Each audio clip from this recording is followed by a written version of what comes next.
Assalamualaikum warahmatullahi wabarakatuh. Selamat bertemu kepada pelajar-pelajar daripada Masjid Darul Ma'mur dalam pelajaran Tauhid yang kita baca, iaitu kitab Aqidatun Najin. Dan selamat salam sejahtera daripada pengurusi dan segala ahli jawatan kuasa dan juga pegawai-pegawai daripada Masjid Darul Ma'mur. Bismillahirrahmanirrahim. Alhamdulillahi Rabbil Alamin. Wassalatu wassalamu ala sayyidina Muhammad wa ala alihi wa sahbihi ajma'in. Amma ba'du. Jadi kita buka daripada muka 55 insya-Allah. Jadi sebagaimana yang kita ketahui, mengenal Allah Ta'ala itu adalah penting sekali untuk orang yang beriman. Walaupun kita tahu yang Allah Ta'ala itu ada, tapi haruslah kita tahu bagaimana adanya, bagaimana bezanya dia dengan makhluknya dan sebagainya, harus ada dan terpatri dalam otak kita. Iaitu yang pertama, kita yakin yang Tuhan itu ada. Dan bila kita ditanya adanya itu bagaimana, jadi adanya itu tiada berpermulaan. Dan adanya lagi bagaimana, adakah dia berterusan ada? Ya, berterusan ada, tidak berkesudahan. Dan bagaimana keadaannya dibandingkan dengan makhluk-makhluk lain? Tuhan ialah Tuhan yang berlainan sifat-sifatnya, perbuatan-perbuatannya dan zatnya daripada makhluk-makhluk lain. Kemudian bila lagi kita ditanya untuk selanjutnya, bagaimana keadaan Allah SWT yang bersifat wujud, tidak ada permulaan, tidak ada kesudahan dan tidak bersamaan dengan benda yang baharu atau alam. Dia adalah juga berdiri sendiri dengan tidak berhajat kepada benda-benda yang lain. Jadi dengan keadaan itu, Tuhan yang semacam itu, tentunya dia hanya satu saja Tuhan yang macam itu. Artinya satu saja zat yang semacam itu, tidak ada lain. Itulah yang dikatakan wahdaniyah, yang tidak berbilang-bilang. Tapi sebelum itu, makna kita balik kepada muka surat 55. Saya bacakan di awal paragraf, iaitu lebih kurang ataupun dalam baris yang kelima. Dan sesungguhnya telah jahat adab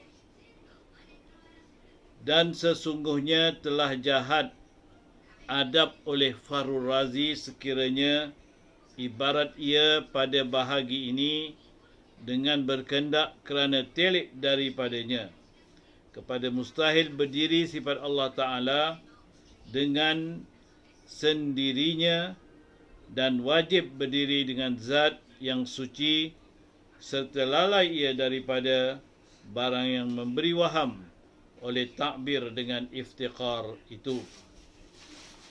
Apa yang dikatakan oleh musannif di sini, artinya bila dikatakan Allah Subhanahu Wa Ta'ala itu berdiri dengan sendirinya, yang bermaksud ia tidak berhajat kepada tempat berdiri. Seperti arad, umpamanya berhajat kepada zat untuk dia berdiri. Jadi Tuhan tidak berhajat seperti demikian, dia bukan arad. Dan juga dia bukanlah juga berhajat kepada mukhassis, artinya yang menetapkan tentang dirinya. Kerana kalau dia berhajat kepada mukhassis, maknanya dia juga berhajat kepada sesuatu yang lain daripada dirinya sendiri. Jadi Allah Ta'ala berlainan daripada itu. Begitulah kata ahli tauhid, yang mana segala-galanya artinya berhajat kepada Allah, tapi Allah tidak berhajat kepada apapun. Kerana dia Tuhan, dan dialah satu-satunya Tuhan yang tidak ada bandingannya dan tidak ada persamaannya. Dan hasilnya, tiada harus dikatakan sifat Allah Ta'ala itu berkehendak kepada zat kerana memberi waham akan baharunya. Jadi begitu juga sifat Allah Ta'ala. Memang sifat ini ada pada zat. Tapi kita katakan juga sifat Allah Ta'ala itu qadim. Perbuatannya juga qadim. Maksudnya tiada permulaan. Dan zatnya qadim. Jadi walaupun maknanya sifat-sifat lain seperti kita katakan seorang itu tinggi besar, sifatnya begitu, artinya dia berdiri pada zat orang itu. Tapi bagi Allah Ta'ala kita tak boleh katakan semacam itu, kerana sifatnya tetap ada, tidak ada dahulunya, maknanya kosong, tak ada sifat, mendatang sifatnya. Tidak begitu Allah Ta'ala. Kalau kita lihat umpamanya sebatang pokok yang kita lihat pada asalnya bersifat ia pada mulanya sebiji saja ataupun sebenih saja, tapi kemudian dia bersifat berakar, bersifat juga berbatangnya, ada batangnya, ada dahan-dahannya, kemudian ada daunnya. Itu semua sifat-sifat kepada pokok yang datang kemudian. Tapi bagi Allah Ta'ala sifat itu tidak seperti begitu. Kerana sifat Tuhan dah memang ada qadim bersama zatnya. Tidak ada datang kemudian, dulunya tak ada, sekarang ada. Itu maknanya itu tidak qadim. Maknanya itu hadis. Itulah yang dimaksudkan sini. Haruslah kita, kalau nak dikatakan sifat Tuhan itu macam arat, datang begitu, janganlah diwahamkan ataupun disangkakan ia menyamai dengan sifat makhluk. Maka wajib kita i'tiqadkan zat Allah Ta'ala itu bersifat dengan segala sifat kamalat, lagi kaya ia kepada sesuatu, yakni tiada berkehendak ia kepada suatu, dan sekalian yang lain itu berkehendak ia kepada Allah Subhanahu Wa Ta'ala. Jadi Allah Ta'ala bersifat kamalat. Kamalat maknanya kesempurnaan, yang sempurna. Artinya sifatnya tadi tidak datang kemudian. Sebagaimana saya katakan tadi, tak macam sifat yang ada pada manusia. Jadi kita tadi ibaratkan pokok, tapi ibaratkan manusia pun begitu. Sifatnya manusia katakan boleh bercakap. Jadi sifat manusia boleh bercakap ni tadi datang kemudian, bukan lahir saja terus tahu bercakap. Sebagaimana cakap orang dewasa, itu tak mungkin manusia, kerana dia manusia. Jadi sifat dia boleh bercakap tadi datang kemudian. Tapi Allah Ta'ala bila dikatakan bersifat, tidak demikian. Dia tidak semacam sifat yang ada pada manusia. Jadi sifatnya tetap kekal dan tetap tidak ada permulaan, sama seperti zatnya. Itu sebabnya tidak boleh terpisahlah daripada zatnya, walaupun kita tidak sama dengan pahaman Mu'tazilah yang mengatakan zat dan sifat itu satu. Kita tidak mengatakan demikian. Kerana bagi fahaman ahli sunnah wal jamaah, zat itu zat, sifat itu sifat, perbuatan itu perbuatan. Maknanya benda-benda ini berlainan dari segi perkataan atau lafaznya, tapi dimaknakan kepada satu saja, iaitu Allah Subhanahu Wa Ta'ala. Seperti kita lihat firman Allah Ta'ala, yang mana menunjukkan segala-galanya selain Allah Ta'ala itu berhajat atau memerlukan Allah Ta'ala. Firman-Nya dalam surah Fatir ayat 15, Ya ayyuhan nasu antumul fuqara'u ila Allah. Wahai manusia, kamu, wahai segala manusia, kamu sekalian fuqara, yakni berhajat kepada Allah Ta'ala. Wallahu huwal ghaniyul hamid. Dan Allah Ta'ala itu Tuhan yang amat kaya, lagi amat kepujiannya. Jadi daripada ayat ini menunjukkan yang Allah Ta'ala menerangkan, iaitu semua manusia ini berhajat kepada Allah. Jadi kalau kita katakan manusia, maknanya selain manusia pun kalau dah manusia berhajat kepada Allah, tentulah yang selain manusia lebih-lebih lagi berhajat kepada Allah, walaupun mereka tidak tahu nak mengekspres atau nak mengatakan tentang Allah, tapi mereka itu hidup dalam alam ini dicipta oleh Allah, dan kalau mereka boleh berfikir atau mengetahui, mereka tetap mengatakan bahawasanya mereka juga berhajat kepada Allah. Lihatlah tumbuhan saja. Tumbuhan itu tidak bergerak daripada tempatnya kecuali kita yang pindahkan. Kita cangkul dia, kita tanam tempat lain, maka dia tumbuh tempat lain. Tapi dia tidak boleh bergerak, tapi dia perlukan kepada air, perlukan kepada udara. Jadi daripada mana udara dan air tadi datang? Tentunya daripada Allah Subhanahu Wa Taala. Jadi tumbuhan sebagaimana manusia juga berhajat kepada Allah Subhanahu Wa Taala. Jadi kita tidak boleh nafikan kekuasaan Allah Ta'ala itu. Terutama sekali kita sendiri dilahirkan, kita pun tidak tahu waktu dilahirkan, yang mana kita tidak tahu apa-apa. Sehingga sekarang kita sudah tahu membezakan mana warna kuning, mana warna merah, mana warna hijau. Sedangkan pada mulanya kita tidak tahu. Kesemuanya sudah disediakan oleh yang mencipta kita, iaitu Allah Subhanahu Wa Ta'ala. Dan cerita Qatadah dan Dahaq dan Muqatil radhiyallahu ta'ala anhum, datang beberapa orang Yahudi kepada Nabi sallallahu alaihi wasallam, maka berkata mereka itu bagi Nabi, sifatkan olehmu bagi kami akan Tuhanmu. Maka bahawasanya Allah Ta'ala turunkan kalamnya dan Taurat, pada Taurat, maka engkau khabarkan akan kami daripada apa sesuatu kejadiannya dan daripada apa jenis ia. Adakah daripada emas, atau daripada perak, atau daripada tembaga, dan adakah ia makan dan minum, dan siapa mempusakakan dunia ini, dan siapa mengambil pusaka akan Allah.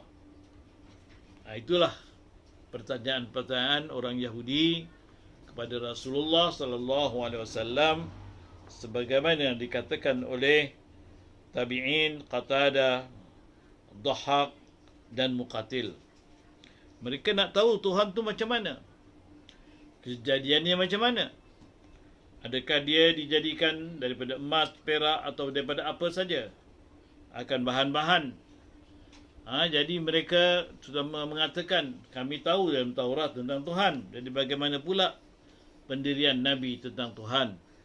Jadi itulah soalan yang ditimbulkan oleh mereka pada zaman permulaan Rasulullah sallallahu alaihi wasallam dibangkit menjadi nabi, dan orang-orang Yahudi tentunya tak mau percaya, walaupun mereka yakin bahawasanya nabi itu adalah sebenar-benarnya nabi atau rasul, tapi mereka nak cuba supaya mereka dapat lorongan-lorongan untuk mengecil-kecilkan ataupun mematahkan dakwah Rasulullah sallallahu alaihi wasallam. Maka sabda Rasulullah bahwasanya Allah Ta'ala itu Tuhan kami, bukan ia daripada suatu, kerana bahwasanya ia menjadikan segala sesuatu. Jadi Rasulullah pun menjawab, Tuhan kami itu ialah sesuatu yang bukan daripada sesuatu, kerana dialah yang menjadikan sesuatu itu. Artinya Tuhan tidak ada kejadiannya daripada benda yang ada ni. Jadi apalah lagi akan emas ke, perak ke, berlian ke, semua. Tidak. Tuhan tidak daripada itu semua. Kerana itu, yang maksudnya ialah kerana Tuhan mengikut sebagaimana kata Nabi, bahawasanya Tuhan itu ia menjadikan segala sesuatu. Jadi dia bukan sesuatu yang kita faham atau yang kita dengar atau yang kita alami. Jadi kemudian maka turunlah kemudian surah, iaitu surah Al-Ikhlas. Allah Ta'ala berfirman, A'udzubillahi minasyaitanirrajim.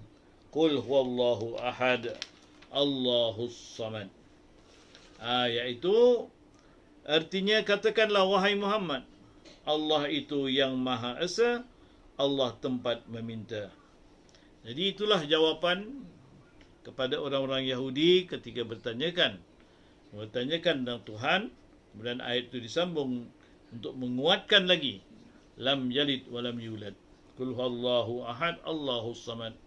Lam yalid walam yulad walam yakul lahu kufuwan ahad. Jadi itulah dia Tuhan. Tuhan yang disembah oleh orang-orang Islam atau orang mukmin.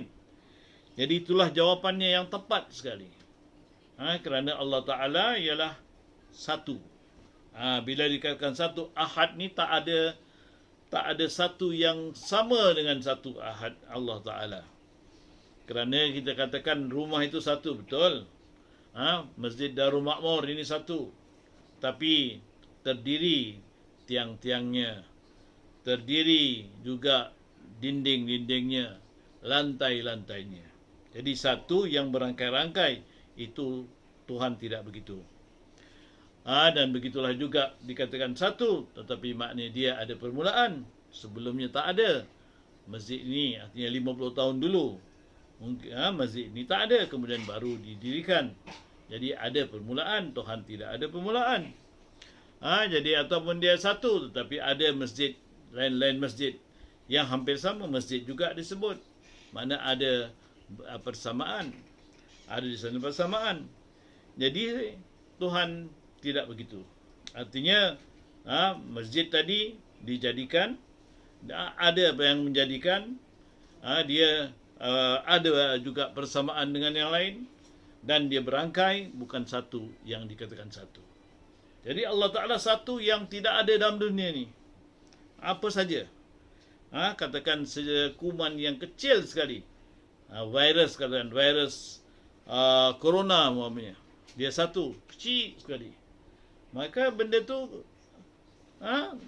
tu boleh dibagi-bagi juga.